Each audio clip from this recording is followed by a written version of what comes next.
Now the stage is set. This is a hell of a place to have to stop. 1 foot on the clutch and 1 on the brake. How's a fella supposed to feed the gas? Just lift your right foot off the brake. Huh? And roll back down that hill? Not much. Just lift your right foot and see. Well, just as you say. After all, it's your car. Say, what is this? That's the automatic hill holder, Mr. Dixon. Developed by Studebaker for just this situation. Oh, say, that's all right. Why'd you say something about it before? Well, I wanted you to discover it for yourself. And it only costs $8.50 extra. That's all right. Now, Mr. Dixon, I'm going to show you a miracle. A miracle ride. Let me take the wheel. Here's the climax of any demonstration. The miracle ride.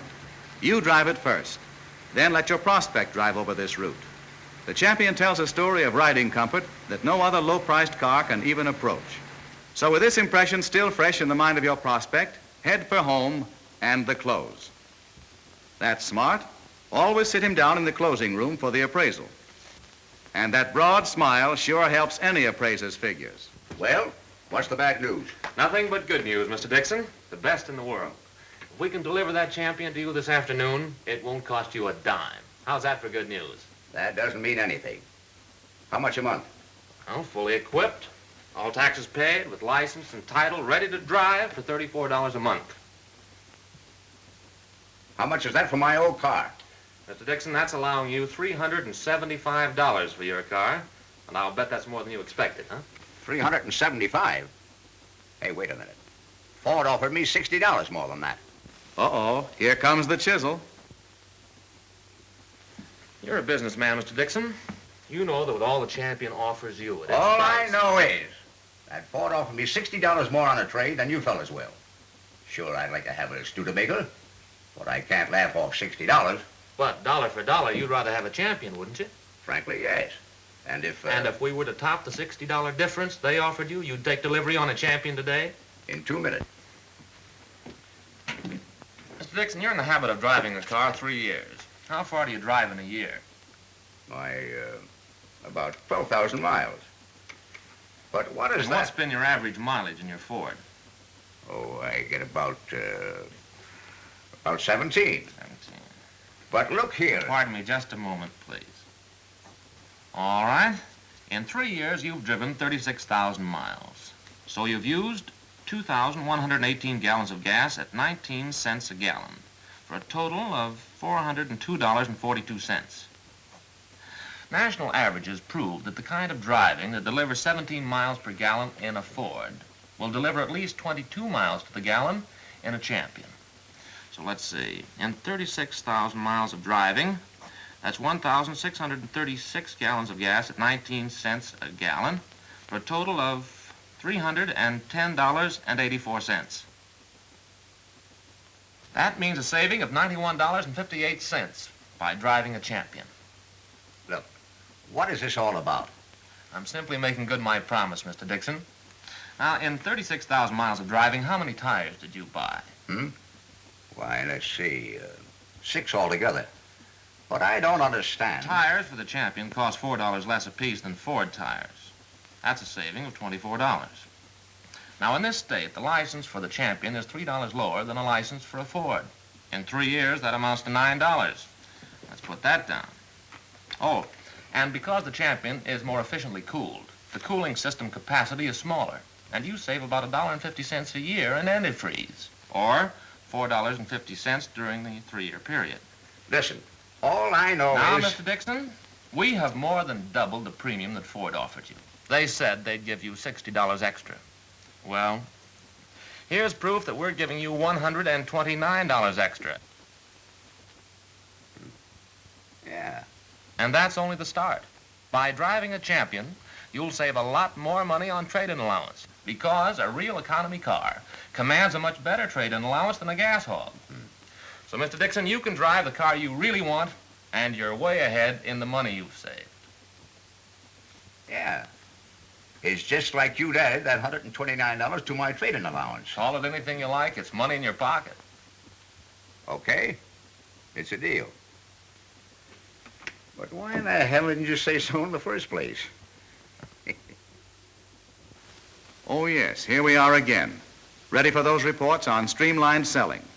The boys look a little sober tonight.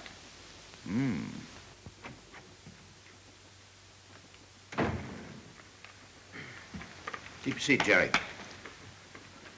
Fellas, if I remember correctly, we're gathered together this evening for a little free confession. Forget it. We'll just skip that. From my own experience, I'm quite satisfied that we'll all avoid embarrassment and get further ahead if we look to the future instead of the past. This morning, we set up our responsibilities, yours and mine. But it seems there were some things I overlooked.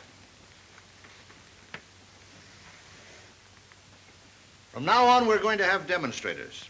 And I mean demonstrators that are just as clean and sweet-running as my own car. Jerry, that's up to the service department, and I'll be checking you on them. From now on, our service department is going to turn out nothing but Studebaker boosters. This is no criticism of you, Jerry. You've been undermanned in the shop. You need service facilities that are just as modern as the cars you're servicing, and it's my job to give them to you. We can't afford to have a single dissatisfied owner. One dissatisfied Studebaker owner can sour more prospects than half a dozen salesmen can dig up. We've got to do more than a good service job. We've got to do the best job of service in this man's town. Now, I'll do my part by giving you everything you need in the way of manpower and tools as fast as I can. And you've got to do your part by making every service customer feel that his car is the most important thing in your life. It's a deal. And that's the best news I've heard in years. Well, now we come to the bottleneck of the whole operation. Used cars. We've got to keep our used cars rolling at twice the speed of our new cars, or we're stuck. We must turn over our entire used car stock at least every 30 days. What's the answer, Al? Well, if we can get cars through the shop faster, we can move them faster. With the service setup I've got in mind, our reconditioning will average about 56 hours. And we'll do the job a lot cheaper than we're doing it now. That's what we've got to have in order to hold up our end. You know, in new car sales, you've got Studebaker's reputation and the factory's advertising to help you sell. You've got the edge on competition. But out there on the lot, we've got exactly the same kind of cars as every used car lot in town. And our prices have to be in line, too. So our only chance is to give the customer more for his money. We'll give you that edge. All right, boys.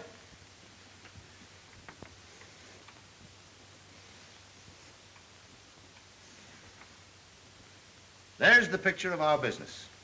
And it's a picture that's got to be right in every detail. Sell the new car right, and you'll get a used car at a price that will enable Jerry to give it the kind of reconditioning that will enable Al to sell it fast enough to enable you boys to sell more new cars. Just 3 departments in our business: new car selling, used car selling, and service. But each one has got to be tops or the whole organization flops. And when we're talking about getting up into the big league, we're talking about grading up our entire operation. Just one thing more. What Studebaker has done in the last year has put Studebaker right in the spotlight. People expect more of Studebaker. And with the Studebaker emblem on our window, the spotlight's on us. When you shake hands with a prospect, swell out your chest, stick out your chin. You're not just working for Studebaker. In his eyes, mister, you are Studebaker.